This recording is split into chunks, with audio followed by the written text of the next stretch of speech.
Danas je svaka domaćica pripremila ili upravo priprema svoje najlepše specijalitete, dočekuje najdrže goste na ručku i pored šta imamo meso, sarme, čorbe, ruske salate, ali nezaobilazna stavka na meniju jesu i slana i slatka peciva i zato su sa nama ovog jutra eksperti za testo koji će nam pripremiti neka od peciva bez kojih je gotovo i nemoguće. Pa dobro jutro, Hristos Vaskrse. Dobro jutro, Vajstin Vaskrse. Radno. Radno kod vas, pa mora. A šta ćemo da pravimo danas? Pa pošto danas se završava post i znamo da će trpeza da bude mnogo bogatija, kao i za sve praznike, a nezaobilazan na stolu. Moguće zamisliti uskršnju trpezu.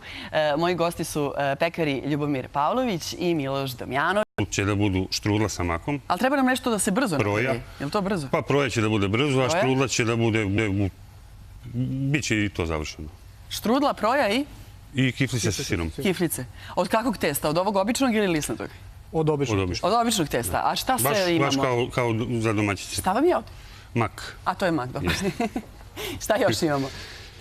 Imamo kukuruzno brašno, imamo kukuruzni griz, imamo obično brašno, jaja, susam, so, šećer, jogurt, ulje, mlijeko, kvasac, sir. Gde žene najčešće greše kada prave pecivo?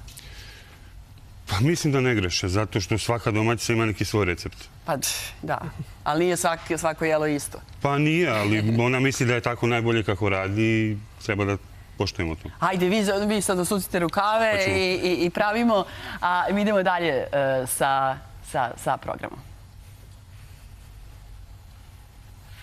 Idemo.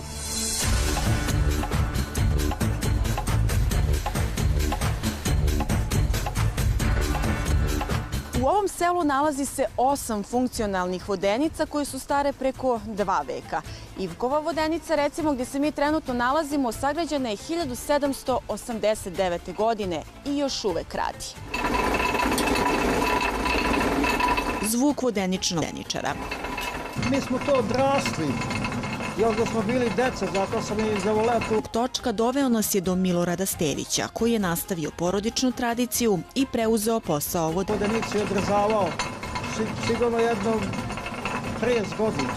Izgradnja vodenica na Bistričkoj reci trajala je dugi niz godina u 19. i 20. veku.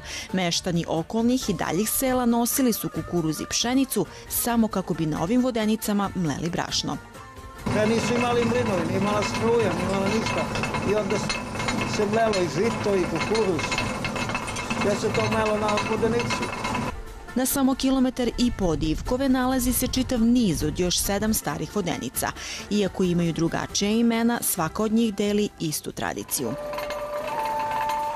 Naši su ljudi bili zanatljivi u to vreme, jer siromašno selo nije imala poljoprivrede, nije imala ništa.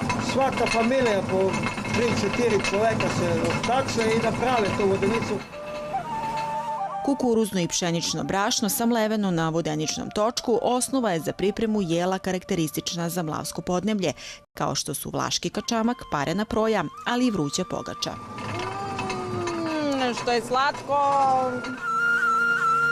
Ponosni na svoju tradiciju, svake godine obeležava se i takozvani praznik bistričkih vodeničara, koji je od velikog značaja kako za meštane Bistrice, tako i za celu Srbiju.